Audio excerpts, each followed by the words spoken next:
প্রিয় বন্ধুরা, আসসালামু আলাইকুম।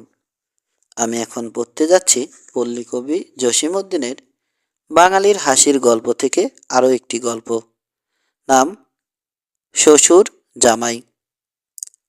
অনেক দিন জামাই শ্বশুর বাড়ি আসে না, সেই জন্য শ্বশুরের বড় নিন্দা। গায়ের লোকেরা বলে, তোমাদের বাড়ি জামাই আসে না কেন? নিশ্চয় ইহার মধ্যে একটা গোপন কারণ আছে। কারণ যাহা আছে শ্বশুর তো তাহা ভালোই জানেন। শ্বশুর বাড়িতে জামাইয়ের শালা নাই, শালি নাই, ইয়ার কি ঠাট্টা করিবার কেহ নাই। সেই জন্যই তো জামাই শ্বশুর বাড়িতে আসে না। অনেক ভাবিয়া চিন্তিয়া শ্বশুর ঠিক করিলেন, এবার যেমন করিয়াই হোক জামাইকে আনিতে হইবে। না হয় শ্বশুর হইয়াই জামাইয়ের সঙ্গে একটু ঠাট্টা ইয়ার্কি করিবেন।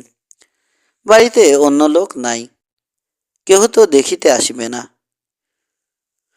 হাটের মধ্যে জামাইয়ের সঙ্গে শ্বশুরের দেখা হইল। শ্বশুর জামাইকে বলিলেন, তা বাবাজি, আমাদের অমুখ যে হনে না, আজ চলুন আমাদের ওখানে। জামাই উত্তর করিল, আপনাদের ওখানে কি আর যাইব? শালা নাই, শালি নাই, কার সঙ্গে কথাবার্তা কহিব? শ্বশুর মিথ্যা করিয়া বলিলেন, তা এবার ঢাকা হইতে আমার এক ভাইজি আসিয়াছে, কলেজে পড়ে, সম্পর্কে তোমার শালি, তার সঙ্গে অনেক হাসি তামাশা করিতে পারিবে। জামাই রাজি হইয়া শ্বশুর বাড়িতে আসিল। আসিয়া দেখে ঢাকা হইতে কেহই আসে নাই। শ্বশুর তাহাকে ফাঁকি দিয়াছেন। জামাই ভাবিল, আজকের দিনটি মাটি হইল। শ্বশুর যাহা ভাবিয়াছিলেন তাহা তো তাহার মনেই আছে। আহারের সময় হইল। শ্বশুর বাড়ি আসিয়া জামাইরা শালাশালি লইয়া এক থালায় ভাত খায়। শ্বশুর তার স্ত্রীকে বলিলেন, দেখো, বড় থালাখানায় আজ আমাদের ভাত দাও, আমি আর জামাই এক থালায় ভাত খাইব। শ্বশুর আর জামাই একসঙ্গে এক থালায় ভাত খাইতে বসিলেন। নানা রকম তরকারি দিয়া খাওয়া চলিতে লাগিল। শ্বশুর ভাবিলেন, চালাকি করিয়া জামাইকে ক্ষীর খাইতে দিব না।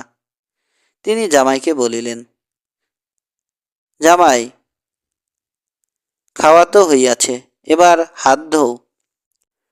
জামাই দেখিল শ্বশুর তাহাকে ক্ষীর না খাওয়াইয়াই ঠকাইবার মতলব করিয়াছেন।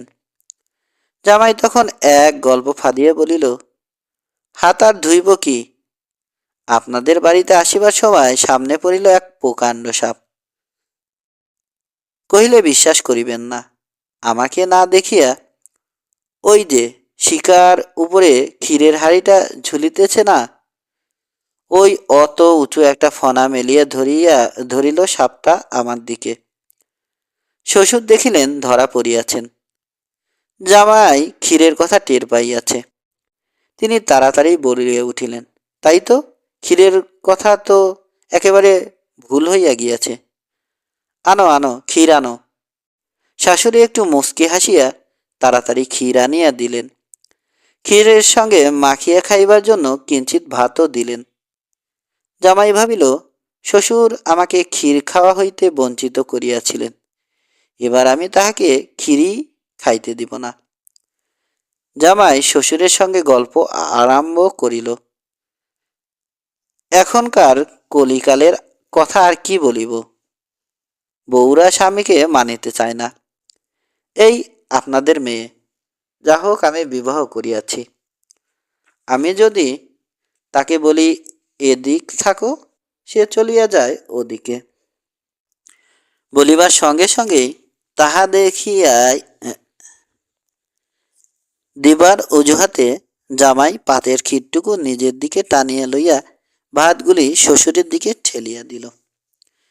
শ্বশুর দেখিলেন ঠকাইবার মতলবে জামাই আমাকে ক্ষীর খাইতে দিবে না। আচ্ছা, দেখাইতেছি।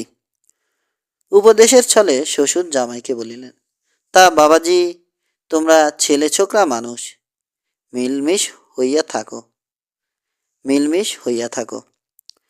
বলিতে বলিতে তাহা দেখাইয়া দিবার অজুহাতে ক্ষীর ও ভাত একসঙ্গে মাখিয়া ফেলিলেন।